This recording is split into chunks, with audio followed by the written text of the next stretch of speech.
Saudara-saudaraku yang terkasih, selamat berjumpa di Renungan Harian di channel Katolik kita.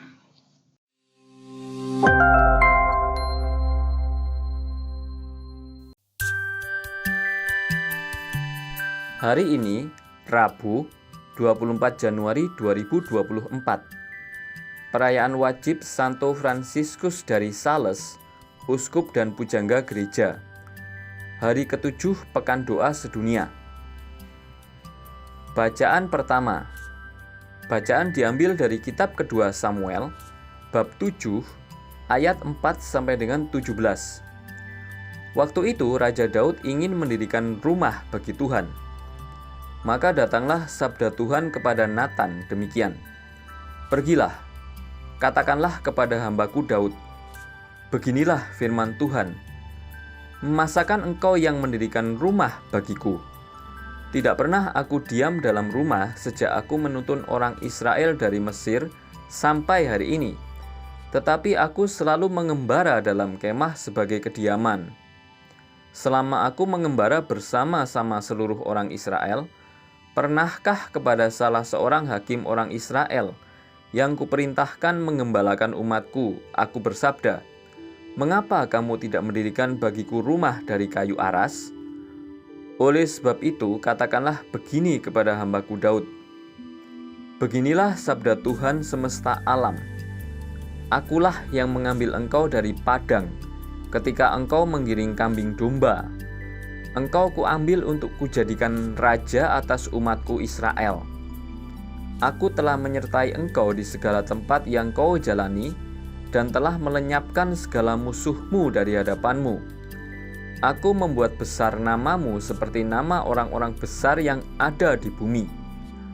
Aku menentukan tempat bagi umatku Israel dan menanamkannya, sehingga ia dapat diam di tempatnya sendiri, dengan tidak lagi dikejutkan, ataupun ditindas oleh orang-orang lalim seperti dahulu, sejak aku mengangkat hakim-hakim atas umatku Israel. Aku mengaruniakan keamanan kepadamu terhadap semua musuhmu. Juga diberitahukan Tuhan kepadamu, Tuhan akan memberikan keturunan kepadamu.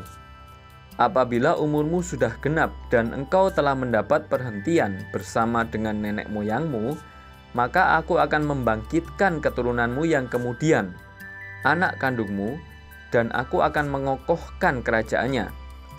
Dialah yang akan mendirikan rumah bagi namaku, dan aku akan mengokohkan takhta kerajaannya untuk selama-lamanya. Aku akan menjadi bapanya, dan ia akan menjadi putraku. Apabila ia melakukan kesalahan, maka aku akan menghukum dia dengan rotan yang dipakai orang, dan dengan pukulan yang diberikan anak-anak manusia. Tetapi kasih setiaku tidak akan hilang daripadanya, seperti yang kuhilangkan daripada Saul, yang telah kujauhkan dari hadapanmu. Keluarga dan kerajaanmu akan kokoh untuk selama-lamanya di hadapanku. Tahtamu akan kokoh untuk selama-lamanya. Tepat seperti perkataan itu, dan tepat seperti penglihatan ini, Natan berbicara kepada Daud. Demikianlah sabda Tuhan. Syukur kepada Allah. Bacaan Injil. Bacaan diambil dari Injil Suci menurut Markus, bab 4, ayat 1 sampai dengan 20. Pada suatu hari, Yesus mengajar di tepi danau Galilea. Maka datanglah orang yang sangat besar jumlahnya mengerumuni dia, sehingga ia terpaksa naik ke sebuah perahu yang sedang berlabuh, lalu duduk di situ. Sedangkan semua orang banyak itu ada di darat, di tepi danau itu. Dan Yesus mengajarkan banyak hal kepada mereka dalam bentuk perumpamaan. Dalam ajarannya itu, Yesus berkata kepada mereka, dengarlah, adalah seorang penabur keluar untuk menabur.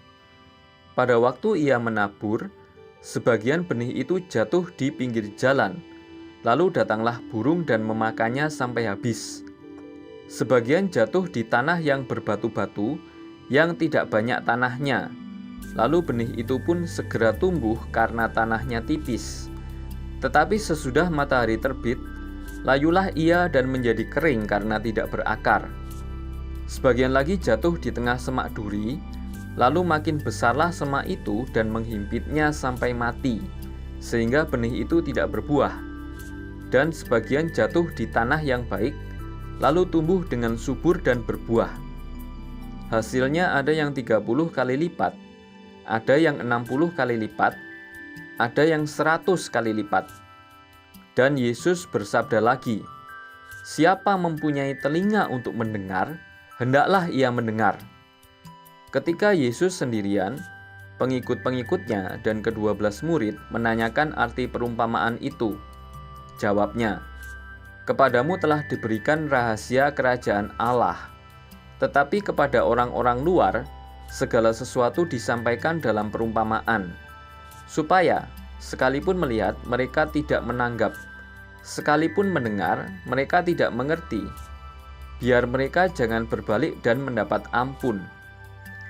Lalu Yesus berkata kepada mereka, "Tidakkah kamu mengerti perumpamaan ini? Kalau demikian, bagaimana kamu dapat memahami semua perumpamaan yang lain?" Penabur itu menaburkan sabda. Orang-orang yang di pinggir jalan, tempat sabda itu ditaburkan, ialah mereka yang mendengar sabda. Lalu datanglah iblis dan mengambil sabda yang baru ditaburkan di dalam mereka. Demikian juga yang ditaburkan di tanah yang berbatu-batu. Ialah orang-orang yang mendengar sabda itu dan segera menerimanya dengan gembira. Tetapi sabda itu tidak berakar dan tahan sebentar saja. Apabila kemudian datang penindasan atau penganiayaan karena sabda itu, mereka segera murtad. Dan yang lain yang ditaburkan di tengah semak duri, ialah yang mendengar sabda itu. Tetapi sabda itu lalu dihimpit oleh kekhawatiran dunia, tipu daya kekayaan, dan keinginan-keinginan akan hal yang lain, sehingga sabda itu tidak berbuah. Dan akhirnya yang ditaburkan di tanah yang baik, ialah orang yang mendengar dan menyambut sabda itu, lalu berbuah. Ada yang 30 kali lipat, ada yang 60 kali lipat, dan ada yang 100 kali lipat. Demikianlah sabda Tuhan. Terpujilah Kristus. Para murid selalu ada di sekitar Yesus dan mendapatkan perlakuan istimewa. Misteri kerajaan Allah sebagian dibuka untuk mereka. Dalam perumpamaan seorang penabur, ternyata benih yang dimaksudkan adalah sabda Allah. Tempat yang menjadi sasaran tabur adalah hati manusia. Dalam hal ini, Allah telah berbuat baik kepada semua orang dalam berbagi. Tinggal bagaimana kita meresponsnya. Bisa jadi, kelak tanah yang berbatu dan bersemak duri akan sadar makna kehendak Allah, lalu bertobat, membuang batu-batu dan duri-duri, menyiapkan ladang subur. Kedalaman hidup terurai seiring refleksi perjalanan hidup seseorang. Santo Fransiskus dari Sales memberi teladan lewat doa, cinta, dan adorasi yang membawa banyak orang berani berproses menemukan ajaran sejati. Bagaimana dengan hati kita? Santo Fransiskus dari Sales. Santo Fransiskus dari Sales lahir pada 21 Agustus 1567 di Torrens Glières, Savoy, Prancis. Sejak kecil, ia dididik dalam ajaran Katolik yang kuat dan didorong untuk mempertimbangkan karir dalam hukum atau politik. Namun Fransiskus merasa terpanggil dan memutuskan untuk mengabdikan hidupnya pada Tuhan. Setelah menyelesaikan studinya di Universitas Padua, ia ditahbiskan menjadi imam pada tahun 1593. Santo Fransiskus dari Sales sangat gigih berjuang menegakkan ajaran iman. Namun upayanya itu tidak berjalan dengan mulus, melainkan harus melalui beragam halangan dan rintangan. Meskipun demikian, Santo Fransiskus dari Sales tidak gentar, dan alhasil ia mampu membuat puluhan ribu warga kota Chablais bertobat dan kembali ke gereja Katolik. Pada tahun 1602, Santo Fransiskus dari Sales ditahbiskan menjadi uskup Jenewa, yang pada saat itu merupakan kota Protestan. ia menghadapi tantangan besar dalam mengembalikan iman Katolik ke wilayah tersebut dan memulihkan hubungan yang rusak antara umat Katolik dan Protestan. Ia bekerja dengan tekun dan lembut, menggunakan pendekatan persuasif dan dialog untuk menginspirasi orang-orang untuk kembali kepada Gereja Katolik. Santo Fransiskus dari Sales terkenal karena ajaran dan pendekatannya yang penuh kasih. Santo Fransiskus dari Sales mengajarkan pentingnya cinta kasih dalam hidup Kristiani. Ia menggambarkan cinta kasih sebagai inti dari hubungan manusia dengan Allah dan sesama. Ia mengingatkan bahwa cinta kasih tidak hanya terbatas pada tindakan besar, tetapi juga dapat ditunjukkan melalui tindakan-tindakan kecil sehari-hari. Santo Fransiskus dari Sales mengatakan bahwa setiap orang dapat mencapai kesucian melalui ketaatan kepada tugas-tugas harian mereka dengan penuh cinta kasih. Santo Fransiskus dari Sales dikenal sebagai imam yang memperjuangkan kembalinya banyak orang dalam kesatuan penuh dengan Gereja Katolik sebagai sakramen keselamatan. Karya tulisnya yang mendalam tentang iman Katolik merupakan warisan yang sangat berharga bagi gereja. Pada tahun 1877, ia diberi gelar Doktor Gereja dan pelindung para penulis serta pers Katolik oleh Sri Paus Pius IX. Refleksi: ketika kita memberikan yang terbaik dari diri kita dengan cinta kasih, kita akan menjadi saluran berkat Tuhan bagi dunia ini. Kutipan dari Santo Fransiskus dari Sales, ditulis oleh Frater Rocky Aditya Sitohang Okarm. Berani menabur sukacita. Ketika kamu memproklamasikan Injil, kamu sendiri bertumbuh hingga menjadi lebih dalam berakar dalam Kristus dan dewasa sebagai orang Kristen. Komitmen misioner adalah dimensi iman yang esensial. Kita tidak bisa menjadi orang beriman sejati bila kita tidak melakukan evangelisasi.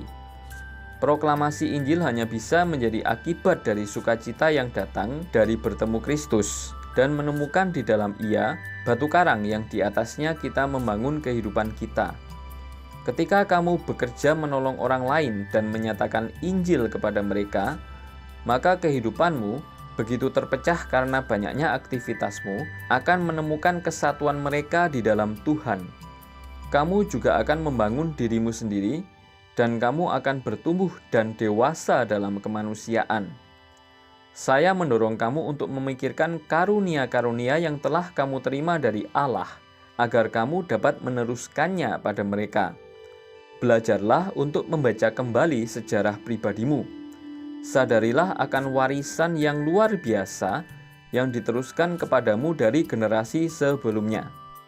Kutipan dari Paus Benediktus ke-16. Marilah kita berdoa. Yesus sumber hidupku, benih sabdamu selalu ditaburkan pada umatmu. Benih itu sama, tetapi cara menerimanya sangat berbeda. Semoga aku mampu menyiapkan lahan yang subur, sehingga sabdamu dapat berbuah sesuai dengan kehendakmu, tumbuh dan berkembang dalam hidupku, sebab Engkaulah juru selamatku. Amin. Saudara-saudari yang terkasih, terima kasih atas kebersamaannya dalam renungan harian ini. Kita jumpa lagi di renungan harian berikutnya.